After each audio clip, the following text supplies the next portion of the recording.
Donc, bienvenue à tous pour ce webinaire sur l'opportunité de financement européen concernant les défis émergents pour la gestion des sols et notamment l'analyse de la biodiversité des sols. C'est un appel dont le petit nom est bien SFS 21 2020A, petit a, parce qu'il y a en effet deux parties de cet appel, une qui concerne notamment l'agriculture, qui est en dehors du scope du pôle Accéléra, et le petit a dont on va parler aujourd'hui. Je vous présente d'abord l'ordre du jour.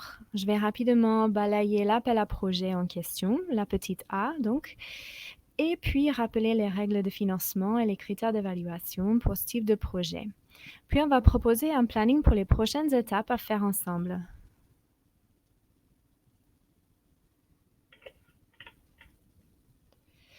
Alors, sur l'appel, qui est bien entendu écrit en anglais, on vise le Soil Biodiversity Assessment.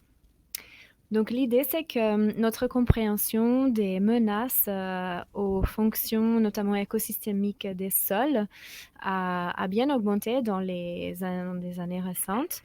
Et notamment, il y a eu une analyse récente approfondie concernant l'importance de la biodiversité dans les sols.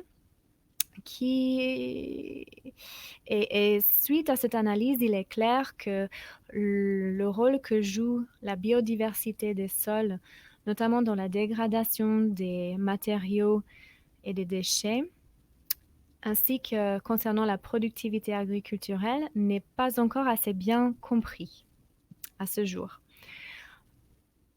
Qui sont un petit peu éparpillés à droite et à gauche. Comment vous vous positionnez, vous, à Accéléra, avec des adhérents qui sont tous du même coin? Oui, alors la question, si j'ai bien compris, c'était que les projets européens, il y a besoin d'un bon équilibre géographique, et notamment dans cet appel, il faut un bon équilibre biogéographique même. Donc, on ne peut pas avoir que des montagnes dans 3 pays différents, il faut vraiment des biogéographies différentes. Donc, comment est-ce que nous, quand on aide à monter un projet, on s'assure qu'il y a un équilibre géographique suffisant au niveau de l'Europe? C'était ça la question? Oui, tout à fait. Ok. Donc, eh bien, c'est très simple, c'est qu'on fait un noyau français parce que on s'est rendu compte, en analysant les résultats des projets financés, que c'est un facteur clé de réussite d'inclure des noyaux géographiques dans au moins 3 pays différents. Donc, un noyau français, un noyau espagnol, par exemple, un noyau finlandais, j'en sais rien. Et du coup, nous, on s'assure, on essaye d'encourager nos adhérents à faire ce noyau français pour plusieurs raisons. Déjà, parce qu'on voit dans les projets financés qu'il y a souvent 8 Espagnols dans le projet, 5 Italiens dans le projet, et que c'est en gros les Français, si on a une participation assez faible, c'est parce que les Français ne s'embarquent pas comme d'autres pays le font. Les Allemands, ils s'embarquent. Et plusieurs pays le font. Donc, ce n'est pas chaque pays qui le fait, mais la France a le taux de réussite en H2020 le plus élevé de toute l'Europe. Quand vous soumettez un projet, vous avez le plus de probabilités qu'il soit financé. Mais par contre, au niveau du nombre de projets financés, et on voit ça appel après appel après appel, la France peut être regroupée dans une grappe en termes de nombre avec la Belgique et les Pays-Bas, des pays qui sont beaucoup plus petits. Et loin devant nous, il y a l'Allemagne, l'Angleterre, l'Italie et l'Espagne. Donc en fait, on peut se permettre de s'embarquer dans les projets afin qu'on tous, nous et nos collaborateurs locaux, obtiennent plus de financement.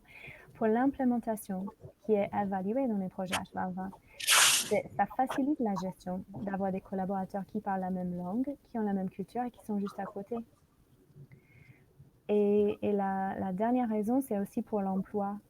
Parce qu'on vit ici, on a envie à ce que nos enfants aient de l'emploi, on a envie qu'il y ait beaucoup de sciences qui se fait ici, on a envie que les friches soient dépolluées ici. Donc, et puis, ici, c'est une région agriculturelle aussi, donc on a envie que les sols soient sains, etc. Donc, pour toutes ces raisons-là, on juge que c'est important d'avoir un noyau français qui tient la route sur ce projet et c'est le cas de beaucoup d'autres projets aussi. Et puis, pour assurer l'équilibre géographique, une fois qu'on a construit une belle idée de projet, un beau consortium, c'est relativement attirant pour les autres partenaires européens de qualité de vouloir se greffer à ce noyau. Donc, ils viennent assez facilement une fois qu'on a quelque chose d'attirant de construire au niveau d'un pays. Est-ce que ça répond à la question? Oui, tout à fait, merci. Ok, merci.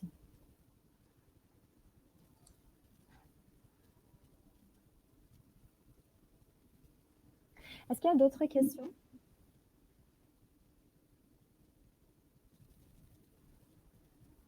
Moi, personnellement, j'aurais été assez curieuse de savoir qui sont les gens autour de la table.